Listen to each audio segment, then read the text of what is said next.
이제 오늘 민수기 몇 번째 설교입니까? 8번째 설교입니다.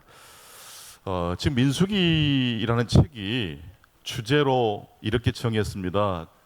거룩과 순종으로 걸어가는 광야 여정이라고 제가 민수기 말씀을 그렇게 한 문장으로 요약을 했는데, 제가 지금 8번째 오늘 설교를 하게 됐는데 이런 성도님이 계실 것 같아요. 목사님 언제 출발합니까? 아직 신해상 근처에서 아직 출발도 못하고 있어요. 그런데 다음 주일에 보게 될 민수기 9장은 이제 두 번째 이스라엘 백성들이 유월절을 지키는 이야기가 나오고, 또 민수기 10장 11절부터서는 드디어 광야 여정이 시작되는 본문이 기록되어 있습니다. 그러니까 오늘 읽은 민수기 8장 본문은 이제 광야 여정을 출발하기 전 최종 점검하는 말씀이라고 말씀드릴 수 있습니다. 그래서 오늘 설교 제목이 길을 떠나기 전 마지막 준비라고 정했습니다. 성도 여러분, 오늘 혹시 교회에 나오실 때 가스불 잘 끄셨습니까? 저희 집도 제가 마지막에 나오니까 점검하거든요. 제가 오늘 홈런 쳤어요. 가스불이 켜졌더라고요. 그래서 오늘 제가 용돈 뜯어낼 거예요. 여러분, 집에 나설 때 에어컨이 그대로 켜져 있는지 생각이 안 날 때 있어요. 전기불을 껐는지 가스불을 껐는지 간혹가다 그럴 때 있지 않습니까? 그러면 출발을 했다가 다시 돌아가서 확인을 해야 합니다. 또 예배 시간에 내가 에어컨 끄고 왔나 생각되면 하루 종일 그냥 그 생각이 우리의 마음을 지배해 버릴 수 있습니다. 그래서 어떤 일을 시작하기 전에 최종 점검하는 일이 굉장히 중요합니다. 집을 나서기 전, 여행을 떠나기 전, 광야 여정을 출발하기 전 이스라엘 백성들은 무엇을 했는지, 또 오늘 우리들은 하루를 시작하기 전 무슨 준비로 하루를 시작하고자 했는지를 생각해 보았으면 좋겠습니다. 민수기 8장은 두 단락으로 구성되어 있습니다. 1절로 4절 말씀은 성막 안에 있는 등잔에 대한 말씀입니다. 성막은 창문이 없기 때문에 반드시 등불이 필요합니다. 그 등잔에 대한 말씀이 1절부터 3절까지 기록되어 있습니다. 여러분, 불 꺼진 집은요 굉장히 외롭게 보이지 않습니까? 밥때가 됐는데 굴뚝에서 연기가 나와야 돼요. 그리고 불이 켜져야 돼요. 그래야 온기가 느껴집니다. 그 집에 사는 사람뿐만 아니라 옆집의 사람들도 이웃의 집에 불이 켜져 있으면 그렇게 좋을 수가 없습니다. 등불이 켜진다는 것은 생명의 상징입니다. 집안에 사람이 살고 있다는 것을 의미하기 때문입니다. 반대로 등불이 켜지지 않은 상태, 꺼져 있는 상태는 몰락을 의미합니다. 이 등잔은 성막을 밝히는 용도이기 때문에 이 성막을 밝히는 그런 용도이지만, 사실은 이 성막에 불을 켠다라는 것은요 하나님의 무엇을 상징할까요? 임재를 상징합니다. 그런데 여러분, 등잔대에 대한 말씀, 그리고 이제 등잔대 이후에 나오는 레위인에 대한 말씀은요 이미 민수기 3장 4장에 다 이미 앞서서 나왔던 말씀입니다. 이미 다루었던 내용이 재차 등장한다는 것은 그만큼 중요하다는 의미일 것입니다. 지금 이스라엘 백성들은 이제 광야 행진을 앞에 두고 있습니다. 여러분, 광야를 행진하려면 이스라엘 백성들이 가장 먼저 무엇을 해야 하는지 아십니까? 이제 광야를 진행해서 가나안 땅을 향해서 출발하기 위해서 가장 먼저 해야 했던 일은 뭡니까? 성막을 해체하는 일입니다. 그 성막을 해체하는 일을 누구 하죠? 레위인이 합니다. 그리고 해체된 성구들을 누가 운반해요? 레위인이 수레로 옮기고, 또한 언약궤 같은 경우는 어깨에 메고 운반을 해야 합니다. 그러려면 출발을 앞에 둔 이스라엘 백성들이 성막을 가장 먼저 해체해야 되는데, 성막을 해체하기 위해서는 레위인들이 몸과 마음을 어떻게 해야 됩니까? 정결하게 해야 됩니다. 그래서 오늘 레위인의 정결에 대한 말씀이 계속 긴 말씀을 통해서 말씀하고 있는 것입니다. 레위인은 사실 제사장은 아닙니다. 그렇지만 곳곳에서 하나님의 거룩한 일을 맡아서 봉사했던 사람들입니다. 마찬가지로 오늘날 목회자는 아니지만 교회 곳곳에서 하나님의 거룩한 일을 감당하는 분들이 계십니다. 누굴까요? 바로 재직들입니다. 이 재직들이 구약 성경에 등장하는 이 레위인들과 비슷한 일을 합니다. 레위인은 성문을 나르고 제사장을 도와 성막을 봉사합니다. 진설병과 소제물을 준비하고 무교전병과 과자를 굽거나 반죽합니다. 또 하나님을 찬송하는 일을, 그리고 성막을 지키는 일을 바로 레위인들이 했던 것입니다. 오늘날 이 교회를 지키는 이 재직들이 하는 일이 무엇인지 아십니까? 교회 건물을 관리하고 성찬을 준비하고 성대전을 돕는 일을 합니다. 교회 학교를 위해서 교사로 헌신하고 헌금위원, 안내위원, 또 주방봉사, 찬양대 봉사, 주차봉사 등등 재직들이 하는 일이 바로 구약시대 레위인들이 했던 일과 거의 비슷합니다. 이스라엘 백성들이 거룩과 순종으로 광야 여정을 출발하기 위해서는 반드시 누가 필요했다고요? 레위인들이 필요했습니다.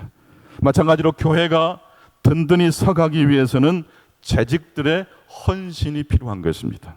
그렇다면 오늘 하나님의 몸된 교회를 섬기시는 재직들, 성도님들은 어떤 마음과 태도로, 자세로 교회를 섬겨야 될까요? 세 가지로 말씀을 정리해 보겠습니다. 첫째, 교회를 섬기는 성도는, 교회를 섬기려고 하는 모든 사람들은 정결해야 합니다. 레위인들은 그 광야에서, 물이 부족했던 광야에서 몸을 씻는 일을 절대 지나치지 않았어요. 몸을 반드시 씻고 옷을 빨고 또 몸에 있는 털도 다 깎았어요. 이게 쉬운 일이었을까요? 매우 어려운 일이었을까요? 그 어려운 일을 해야 했던 것입니다. 왜냐하면 레위인의 정결이 무너지면 이스라엘 공동체 전체가 무너질 수 있기 때문에 그렇습니다. 제가 어렸을 때 초등학교 때인데요, 수요예배를 열심히 다녔었거든요, 부모님 따라서. 근데 어느 날 제가 추리닝을 입고, 집에서 입던 옷을 입고 교회를 갔는데 한 선배가 저를 따로 불러요. 그리고는 빵을 줄 줄 알았는데 엄청 야단을 치더라고요. 예배를 드릴 때 추리닝을 입으면 안 된다고, 말끔하게 단정한 옷을 입고 와야 된다고. 그때 제가 처음 알았어요. 아, 그래야 되는구나. 우리 성도님들도 주일날 이렇게 예배당에 올라오시는 모습을 보면 다 나름대로 열심히 준비하셔서 오시는 걸 봅니다. 머리도 단정하게, 옷도 깨끗한 옷을 준비해서 입고 오십니다. 그 모습 하나하나가 레위인이 예배를 준비했던 모습과 비슷합니다. 그런데 하나님은 우리의 겉모습뿐만 아니라 우리의 속사람까지도 정결하라고 말씀하십니다. 우리의 겉모양은 옷을 빨면 되고 물로 씻으면 되지만 우리의 속사람을 정결하게 하려면 어떻게 될까요? 예수님의 보혈의 피를 의지하는 수밖에 없습니다. 여러분, 예수 믿고 거듭날 때 딱 한 번만 예수님의 보혈의 피가 필요한 게 아니고 일주일 동안 살면서 우리 몸에 묻어있던 그 오염된 모든 죄들을 씻어내기 위해서 예수님의 보혈의 피가 계속 필요한 거예요. 나의 공로로, 나의 인격으로 구원받는 게 아니에요. 신앙의 거룩은 예수 그리스도께서 우리를 위해서 행하신 그 일을 계속 묵상하고 바라볼 때 우리 안에 있는 겉사람, 우리의 속사람까지 거룩해질 줄로 믿습니다. 창세기 1장 1절을 성경에서 빼버리면 성경은 다 무너진다고 했어요. 마찬가지로 예수 그리스도께서 우리를 위해서 행하신 그 예수 십자가 사건을 빼버리고 성경을 읽고 신앙생활하고 봉사를 하면 우리 신앙에 위기가 찾아옵니다. 어린아이가 아버지에게 안기려면 무엇을 하면 됩니까? 그냥 뛰어 안기면 됩니다. 여러분, 신앙생활은요, 내가 무엇인가를 해내는 게 아니에요. 하나님의 허락을 뜯어내는 게 아니에요. 하나님께 믿음으로 뛰어드시는 저와 여러분 되시기를 축복합니다. 로마서 5장 8절은 바로 그것을 말씀하고 있어요. 우리가 아직 죄인 되었을 때, 오염되어 있었을 때 그리스도께서 우리를 위하여 죽으셨어요. 그 복음으로 뛰어드실 때에 우리의 겉사람과 속사람이 회복될 줄로 믿습니다. 내가 바라보는 시선은 그래서 중요하지 않습니다. 심지어 내가 바라보는 예수님도 중요하지 않습니다. 진짜 중요한 것은 예수 그리스도께서 나를 바라보시는 시선입니다. 바리새인들도 예수님을 바라봤어요. 근데 그들은 예수님을 온전히 바라보지 못했어요. 내가 성경을 읽는 게 중요한 게 아니에요. 내가 신앙생활하는 게 중요한 게 아니에요. 그리스도께서 행하신 그 사건을 가지고 교회를 봉사하시고 여러분의 자신의 모습을 돌아보실 수 있기를 축원합니다. 그리스도의 시선으로 나를 봐야 돼요. 그리스도의 관점에서 우리 교회를 바라보면 얼마나 아름다운 풍경과 스토리가 우리의 눈에 비춰지게 될 것입니다. 내가 내 자신을 바라보는 시선이 중요한 게 아니에요. 그리스도께서 나를 바라보시는 시선으로 남편을 보시고 여러분의 자녀를 보시고 여러분의 아내를 바라보실 수 있기를 축복합니다. 작년 9월 달 제가 LA에 가서 목회자 세미나를 인도하고 왔습니다. 그때 세미나에 참석하셨던 목사님이 25년 만에 한국에 오셨어요. 일부러 저에게 연락을 주셔서 광주를 방문하셨어요. 부산 출신이신데 5.18에 대한 그 채무의식이 있으셔서 5.18 기념관을 다 투어하고 저희 교회까지 방문하셨다가 다시 9시 기차를 타고 서울로 올라가셨어요. 밥을 먹고 식사를 하고 이제 차를 마시는데 그 목사님이 왜 광주를 오시게 되셨는지를 저에게 말씀하셨어요. 세미나 때 제가 했던 여러 가지 이야기 중에 이런 문구가 있었다고 합니다. 썩은 물에도 부력이 있다. 같이 해보실까요? 썩은 물에도 부력이 있다. 마실 수 없는 냄새나는 물에도 뭐가 있어요? 부력이 있어요. 이게 인간의 관점으로 물을 바라보면 냄새나서 못 가요. 그리스도께서 썩은 물을 바라보는 관점으로 보면 썩은 물에도 뭐가 있어요? 소망이 있어요. 희망이 있어요. 건강한 사람에게만, 일이 잘 풀리는 사람에게만 소망이 있는 게 아니에요. 찢기고 상한 영혼들 가운데도 하나님의 시선으로 바라보면 그 썩은 물에도, 냄새나는 물에도, 오염된 물에도 부력이 있어요. 그 썩은 물 위에 하나님의 방주가 뜰 줄로 믿습니다. 썩은 물에도 부력이 있다는 그 한 문장을 1년 내내 묵상하셨다는 거예요. 그 말씀이 힘이 돼서 다시 목회를 할 용기를 얻게 됐다고 말씀을 해주셨어요. 여러분, 광야에도 길이 있을까요? 있어요. 구름 기둥과 불 기둥이 안내하는 대로만 가면 돼요. 두 번째로, 어떤 마음으로 우리 재직들은 몸된 교회를 섬겨야 될까요? 교회를 섬길 때 어떤 마음으로 봉사해야 할까요? 오늘 본문 11절을 보니까 아론이 이스라엘 자손을 위하여 레위인을 흔들어 바치는 제물로 여호와 앞에 바쳤다라는 대목이 있어요. 흔들어 하나님께 제물로 레위인을 올려 바쳤다. 요제라고 보통 이야기하는데 들어 올려서 바쳐진 제물이라는 뜻입니다. 여러분, 손을 들고 찬양할 때 손을 들지 않고 찬양하는 것과 뭔가 차이가 있죠. 두 손을 들고 하나님을 찬양할 때 하나님을 막 경배하는 마음이 막 끌어오르기 때문에 두 손을 드는 것 아닙니까? 레위인은 들어 올려져서 하나님께 바쳐진 제물이에요. 모든 이스라엘 백성들이 다 성막 봉사할 수 없어요. 그 이스라엘의 첫 번째 아들을 대신해서 바쳐진 존재가 레위인이에요. 여러분, 우리 교회 안에도 목사가 3사람인데 모든 성도가 다 목사할 수 없잖아요. 목사니까 목사가 아니에요. 우리 성도들 중에 하나님의 몸된 교회를 봉사해야 되지만 풀타임으로 봉사할 수 없으니까 목사를 세우는 거고 또 재직들을 세우는 것입니다.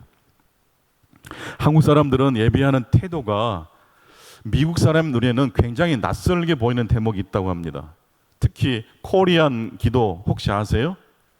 코리안 프레이어, 통성 기도입니다. 이건 아주 그 예배 사전에도 올라와 있어요. 한국 그리스도인들은요, 기도할 때 어떻게 기도한다고요? 통성으로, 주여 3창. 뜨거워요. 그러니까 찢긴 영혼들이 대충 기도할 수 없어요. 하나님을 그냥 막 붙잡는 거예요. 씨름하는 거예요. 예배학자이신 김정현 교수께서 헌금에 대한 논문을 유명한 미국 학회지에 발표를 했습니다.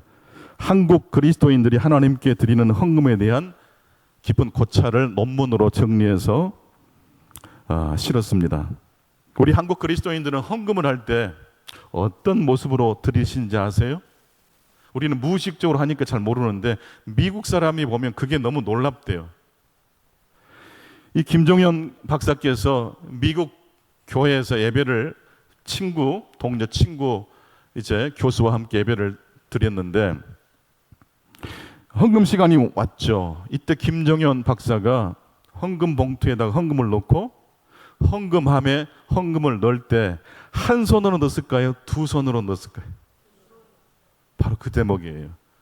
두 손으로 헌금을 하는 걸 보고 미국 친구 교수가 농담 반 또 놀림하듯이 그렇게 이야기를 했대요. 정연, 네 헌금은 무척이나 무거운가 보구나. 무슨 바위덩이가 들었니? 내가 볼 때 지폐를 넣은 것 같은데 한 손으로 넣어도 되는데 왜 두 손으로 하니? 신기해서 물어봤던 거예요. 여러분, 한국 사람들은요 무의식적으로 두 손으로 드립니까? 한 손으로 드립니까? 두 손이에요. 이 두 손으로 드린다는 이 이야기가 모습이 미국 사람의 눈에는 신기했지만 우리 한국 그리스도인의 심성 속에는 이건 당연한 거예요. 하나님 아버지 앞에 나아갈 때 우리는 두렵고 떨림으로 나아가요. 한 손으로 이렇게 쑥 못 줘요. 팁 주듯이 못 해요. 두 손으로 경건하게 마음을 담아 하나님께 예물을 드리지 않습니까? 두 손의 의미 속에 바로 요제가 담겨져 있는 것입니다. 레위인은 그렇게 정성을 다해서 하나님께 바쳐진 존재입니다. 지난주 우리 전화를 한 통화 받았어요. 모르는 전화였어요. 받을까 말까 하다가 받았어요. 정춘임 집사님의 따님, 큰따님 김승미 집사님이 전화를 하셨어요. 목포에 살고 있는데 충광교회를 한번 오고 싶다는 거예요. 그리워서. 근데 이제 건축한다는 소식을 듣고 한번 왔는데 교회가 이미 우리는 여기서 예배를 드릴 때 다녀가셔서 참석을 못하고 가신 거예요. 쭉 이야기하다가 어머니 이야기도 하고 또 오빠 이번에 장관 되신 김정관 장관 이야기도 하고 우리 김정관 집사님도 그렇게 믿음 생활을 잘한대요. 지구촌 교회에서 구역장도 하면서 그렇게 열심히 봉사한대요. 정춘임 집사님의 기도가 응답된 것 같아요. 그러면서 김승미 집사님이 그런 이야기를 하세요. 어머니가 충광교회를 섬기실 때 헌금을 하고 싶어도 너무 힘드니까 마음껏 할 수 없는 그런 이야기를 이렇게 나누셨나 봐요. 따님과. 어떻게 하고 싶은데 마음은 뜨거운데 형편이 안 되니까. 근데 그게 기억이 나서 건축헌금을 하고 싶다고 보내오셨어요. 여러분, 이게 요제입니다. 이게 바로 두 손으로 드리는 거예요. 정춘임 집사님이 따님인 김승미 집사님과 함께 하나님께 드린 예물이라고 저는 믿습니다.